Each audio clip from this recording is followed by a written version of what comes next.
अस्सलाम वालेकुम दोस्तों, सऊदी वज़ारत दाखिला ने भी से कुछ देर पहले एक ऐलान किया है जिसमें यह बताया गया है कि जो मास्क पर पाबंदी ख़त्म की थी उनको दोबारा लगा दिया गया है। कल जुमरात से ये दोबारा बरकरार रहेगा।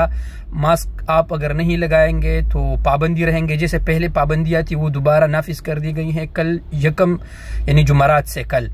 तो आप दोस्त ख्याल रख के, इस बात का ख्याल रख के आप लोगों को पता होना चाहिए कि मास्क बिल्कुल दोबारा ज़रूरी हो गया है। ऐसा ना हो कि आप लोगों को फिर जो है ना वो जुर्माने हो और फिर आप लोग कहे कि यार इतना 1000 रियाल का जुर्माना आया है। तो इसलिए दोबारा आप लोगों को बता रहा हूँ इस वीडियो के ज़रिए कि सऊदी अरब में दोबारा कल कोरोना वायरस के केसेस की वजह से उन्होंने इस नोटिफिकेशन में ये वाज़ेह तौर पर लिखा है कि चूँकि कोरोना वायरस मज़ीद बढ़ रहा है, केसेस मज़ीद बढ़ रहे हैं, इस वजह से उन्होंने ये पाबंदी लगाई है कल जुमरात से। इसलिए आप तमाम दोस्तों से रिक्वेस्ट हैं कि पाबंदी का ख्याल रखें और क़वानीन का भी ख्याल रखें ताकि आप लोग जुर्माने से बच सकें। शुक्रिया।